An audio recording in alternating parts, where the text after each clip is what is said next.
hati dan kami banggakan. Puji kita dapat berkumpul dalam acara Jumat Curhat Ikhlas Polrestabes Semarang di Polrestabes Semarang yang kita bangun. Semarang. Kelima, sambutan Ketua Komisi Penyiaran Informasi Daerah Jawa Tengah.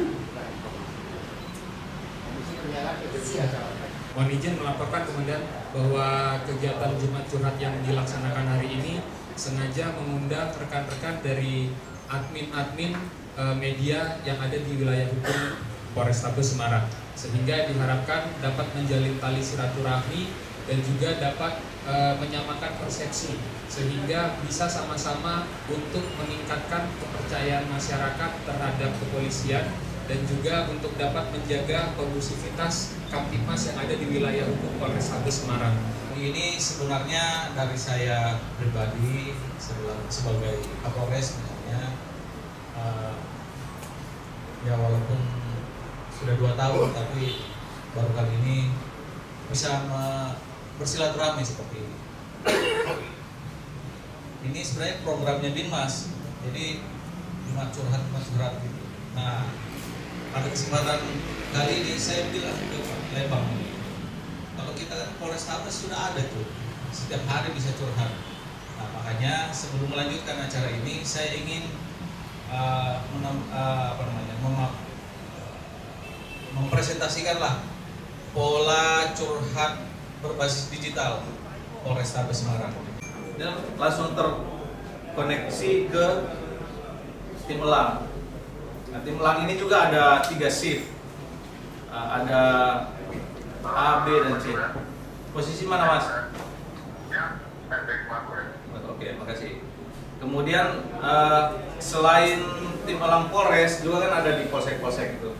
Polsek A, Polsek B, Elang Utara, Elang Timur, bla bla dan seterusnya. Mendapatkan layanan kepolisian bisa membuat laporan tertulis. Nah, misalnya buat laporan tertulis, nanti dia masuk kategori apa? Misalnya balap liar, kemudian begal, penyikapan, narkoba, pencurian, seterusnya. Ini kalau misalnya balap liar, kemudian dituliskan bla bla bla bla ada balap liar, nanti di send, nanti juga akan muncul di sini siapa pengirimnya, kemudian apa yang dilaporkan, materi apa yang dilaporkan. Pompa air ini sudah di klaster per kecamatan. Nah, jadi pengen tahu banjir apakah ini berfungsi apa, karena maaf nih banyak juga yang ada juga yang bandel. Kami menganggap bahwa partisipasi publik itu sangat penting bagi kami untuk meraih segera apa yang menjadi tugas kami. Kan kalau semua bersuara itu Pak Polisi ada tugasmu tuh, semua ada tugasmu, kan kita tidak capek nyarinya di mana tugasnya, kira-kira begitu. Nah, sama dengan pagi ini, sebenarnya secara jujur saya ingin mengucapkan terima kasih kepada rekan-rekan semua, ya khususnya akun-akun besar, karena tidak sedikit tugas-tugas penanganan Kamtibmas itu kita perolehnya dari akun-akun milik panjenengan semua.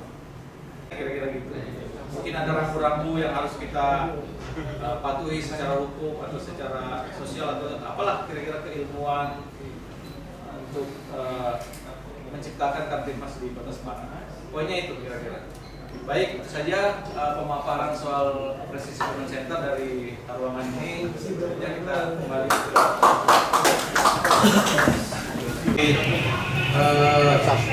medsos maupun dari CCTV milik masyarakat. Ini alhamdulillah kemarin Mas ini yang ada bendera-bendera PDI bisa cepat, karena dikiranya penyerangnya dari PDI. Men-share konten-konten kekerasan yang kemungkinan bisa dicontoh oleh anak remaja yang ya kira-kira di blur lah kira-kira gitu. Ya, terima kasih. Kalau di blur nanti ketahuan siapa pelakunya ya. Susah juga ya. Teknis kepolisian, Pak. Yang lanjut, yang lain ini yang ada nih.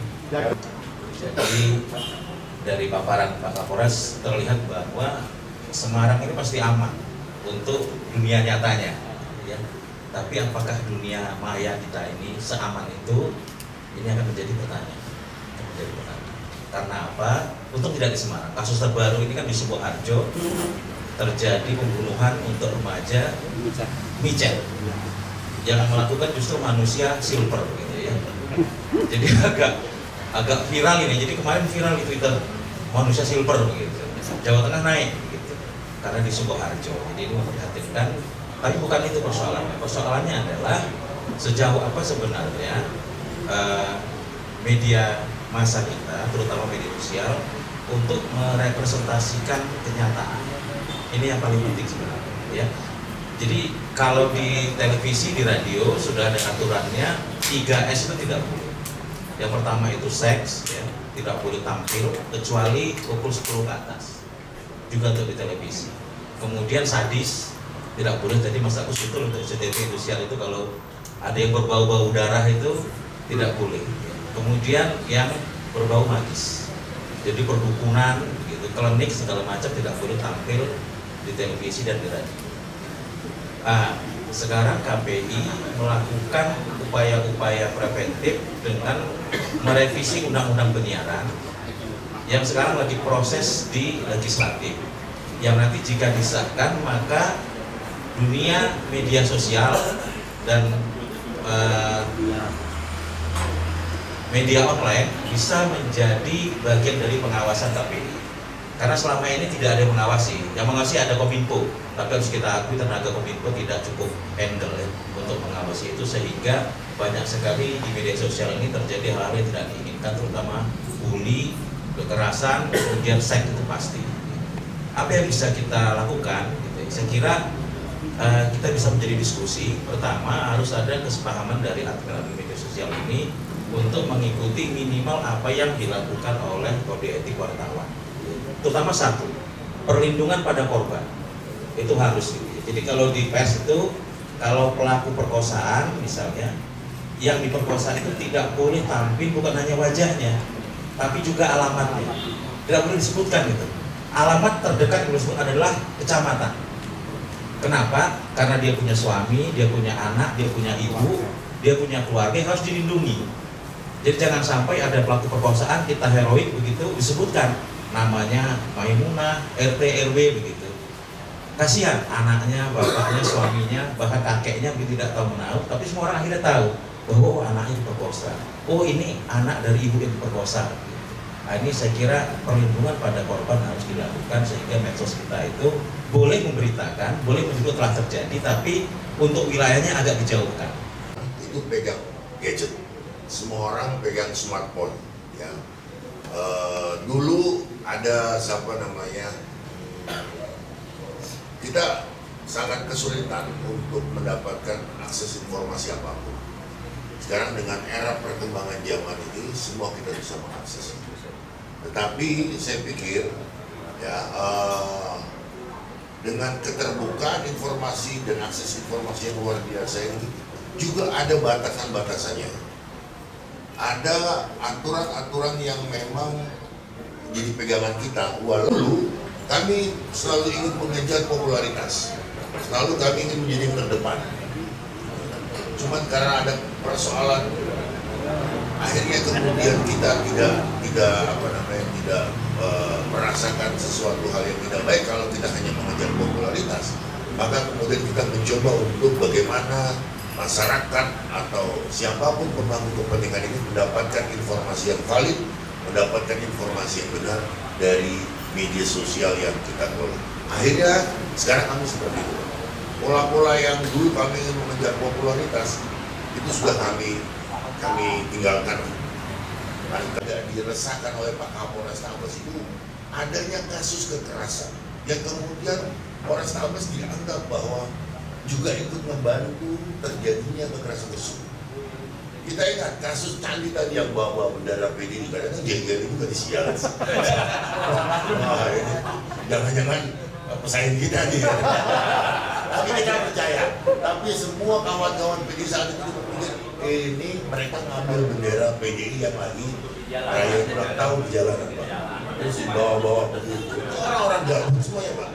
Orang-orang gabut masa cakap berbuat hukum, saya pikir sesekali perlu Polrestabes untuk mengambil tindakan buat para pelaku yang memang dia sudah berusia dewasa dan kemudian membawa saja. Supaya apa? Kalau itu tidak ada efek jerahnya, mereka yang ketangkap ketemu lagi temannya, dia akan ngomong, enggak dia apa-apain, cuma dipoto-foto doang gitu. Terus rampok ya. Nah itu yang terjadi.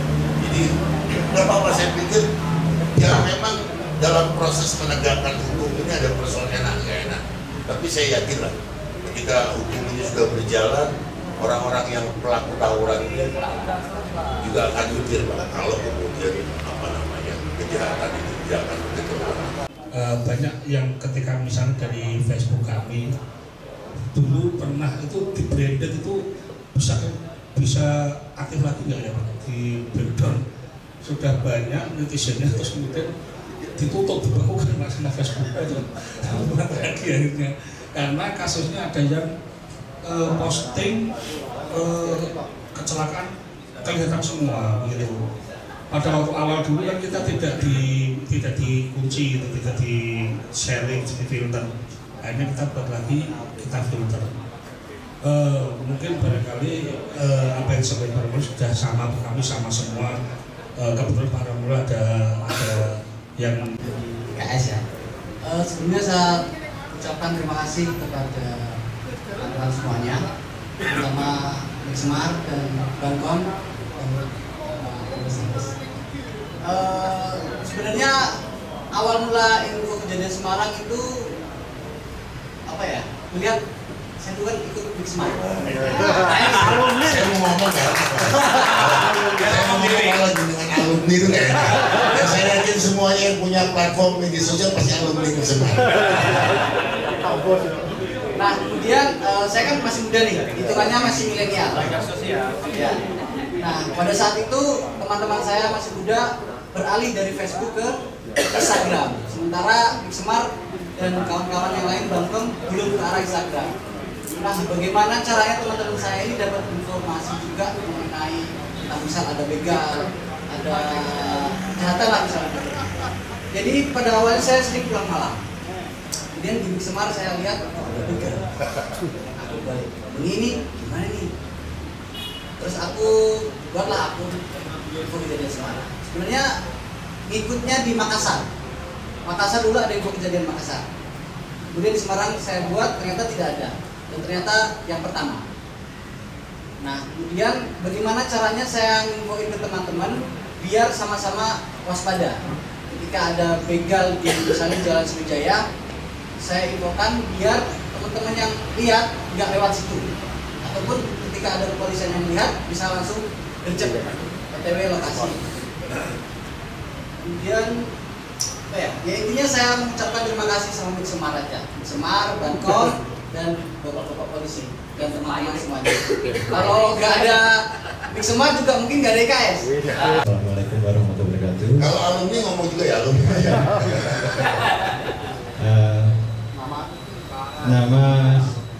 Nama saya Adit dari media Cegatan Semarang. Saya mengucapkan terima kasih atas undangannya kepada kami. Yang saya hormati Bapak Kapolrestabes Semarang dan rekan-rekan media di Kota Semarang, Bik Semar, Bangkom, dan teman-teman lainnya. Untuk awal Cegatan Semarang sebenarnya saya itu membuat media itu di pariwisata, di Panorama Semarang. Panorama Semarang, seiring berjalannya waktu, saya melihat di Kota Semarang itu banyak banget kejadian, terutama saya itu dulu pengikut dari Bik Semar. Dari Bik Semar. Dan kenapa saya mengambil Cegatan Semarang? Karena nama di Semarang itu yang masih banyak problem itu ke netizen kepada saya. Kenapa namanya Cegatan? Padahal Cegatan itu lebih ke rahasia polisi. Karena saya melihat di media Jogja itu nama Cegatan Semarang lebih postingnya kadang rahasia, kadang ke kejadian kayak gitu. Saya menghindari hal rahasia karena plus minus, Pak. Menurut saya plus minus. Kenapa saya bisa rahasia? Nanti takutnya orang-orang yang enggak lengkap, itu nanti bisa menghindari. Kalau apa ya? Tapi keinginannya netizen itu kepingin kalau bisa rahasia diposting nih, biar tahu tempatnya di mana aja. Makanya itu saya menghindari itu, lebih baik mengamankan diri untuk tidak posting rahasia kayak gitu. Makanya saya melihat lebih baik saya posting kejadian kayak gitu. Dan saya juga mengikuti Mas Ali sebenarnya. Waktu yang diberikan kepada saya, mohon maaf sebelumnya kepada Bapak Rangul itu ada kita WA-an ya Pak ya. Yang saya itu kalau kita ngetek itu sebenarnya kan karena terlalu banyak itu kadang kelewat gitu ya. Terus yang lainnya itu sudah terlanjur di tag banyak itu tinggal saya copy paste aja loh. Jadi copy paste nanti kalau ada kita ke post. Copy paste berarti harusnya nggak lewat dong.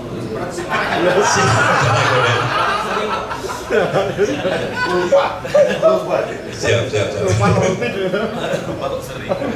Mungkin Mas Heri gini, mungkin Mas Heri bisa ceritakan success story ya. Sehingga kemudian Mas Heri jadi jujukan kawan-kawan pegiat media sosial untuk mengambil berita. Untuk ambil beritanya itu kita tim aja sebenarnya Pak. Nanti kan ada yang foto, ada yang apa itu kita bagi tugas kalau kita lagi nangkep, yang lagi nggak ngapa-ngapain foto video kan gitu. Itu kita lakukan berulang-ulang. Tapi untuk laporan kita atau untuk kita update ke media sosial itu setelah rilis dari Bapak Kapolres, dari Polres Semarang. Karena kalau itu udah rilis berarti udah diizinkan kan, sekarang tidak langsung seperti itu. Terus kami tag waktu itu hanya ada saya kenal, yang saya tahu itu media itu kejadian Semarang dan portal Semarang. Polisi ini tadi portal Semarang saya bilang karena lagi ada acara terus dari awal dari situ mereka ternyata mau merepost berita yang saya kirimkan. Awalnya saya DM admin mohon izin kalau bisa bantu kami siarkan berita, jadi kita ungkap kasus itu. Ya, terima kasih Mas. Siapa ini Mas? Safik. Mas Safik ya. Kalau di beda dengan Mix Semarang ini kan memang kita all about apa ya, semuanya lah. Belum pernah ada.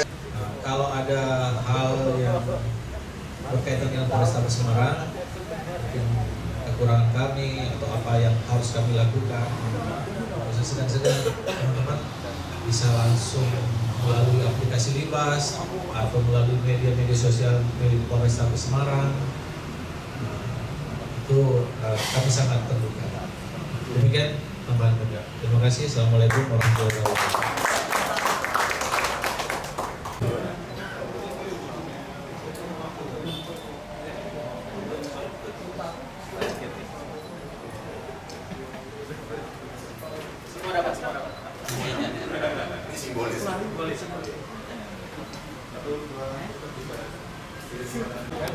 Salam presisi, polisi hebat Semarang. Kita melaksanakan semacam diskusi lah dengan para pemilik admin-admin akun yang ada di Kota Semarang. Kita menyamakan persepsi bagaimana menjadikan media ini, khususnya media sosial, sebagai bagian daripada tools untuk melakukan harkat tikmas.